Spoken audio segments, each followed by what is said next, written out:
Hola chicos, primero vamos a recordar todo lo referido a triángulo rectángulo.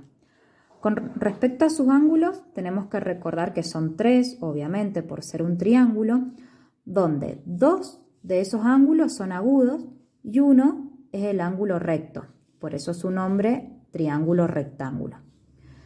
Con respecto al ángulo recto, puede estar ubicado en cualquier lugar. En este ejemplo, que es el mismo que ustedes tienen en el material teórico, el ángulo recto sería B, pero no quiere decir que siempre vaya a ser B.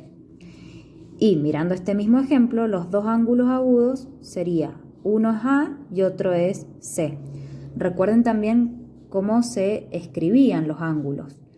Estas barras, que son de barras de valor absoluto, quiere decir amplitud. Es decir, cuando hablamos de ángulos siempre nos estamos refiriendo a la amplitud, cuánto mide esos ángulos.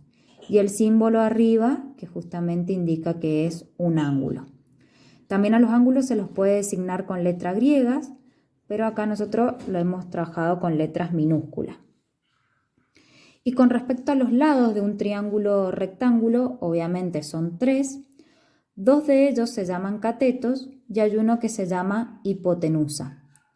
Esto sucede únicamente con los triángulos rectángulos. Si estuviéramos en otros tipos de triángulos que no sean rectángulos, no podemos hablar de hipotenusa ni tampoco de catetos.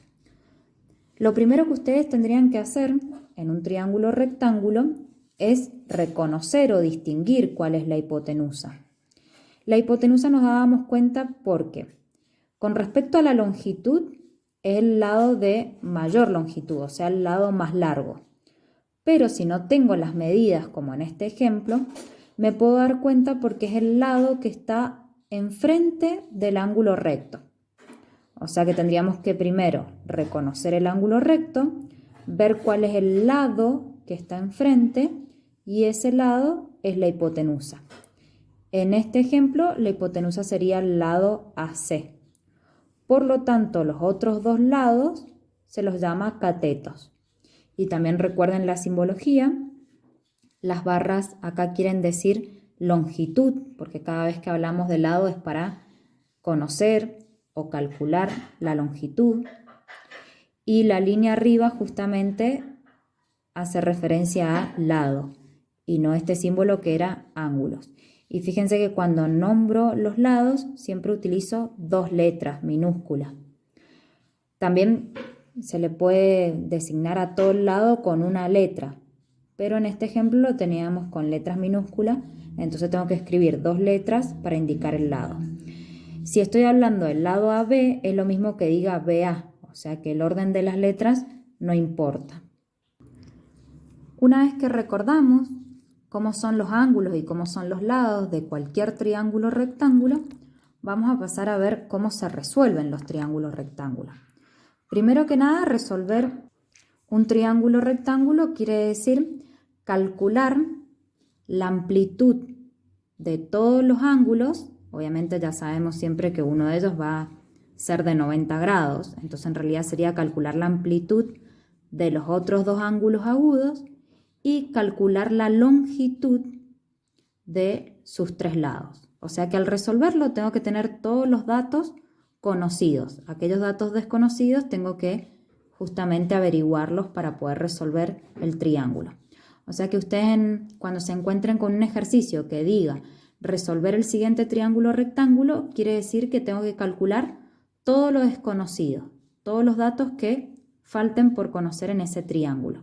Y no hace falta que me estén mencionando calcular dicho ángulo o calcular dicho lado.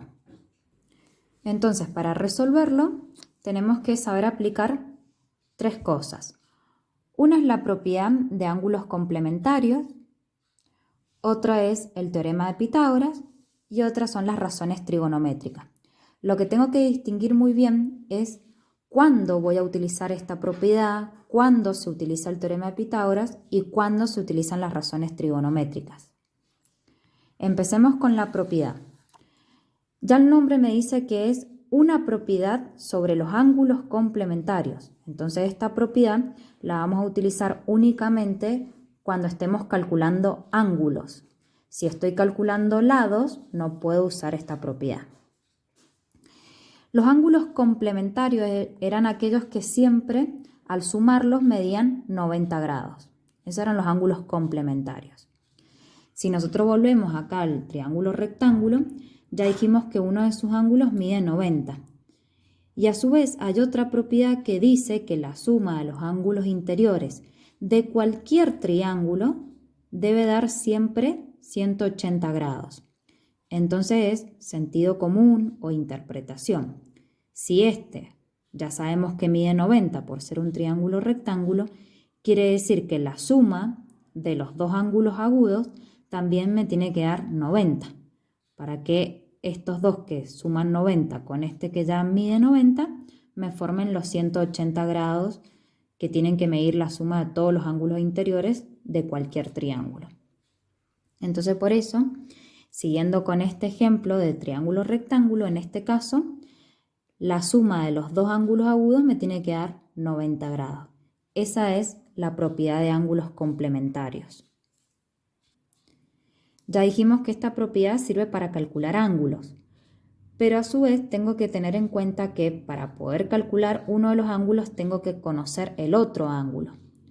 Por ejemplo, si en el triángulo rectángulo que estemos resolviendo sabemos que uno de los ángulos agudos mide 50, ya sabemos entonces o podemos interpretar o calcular que entonces el otro ángulo agudo tiene que medir 40, porque de esa manera la suma de los dos me daría 90.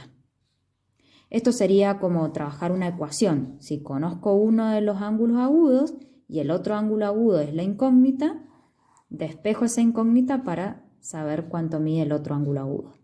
Entonces, repasando, la propiedad de los ángulos complementarios la voy a utilizar cuando necesite conocer uno de los ángulos agudos y conozca el otro ángulo agudo de un triángulo rectángulo.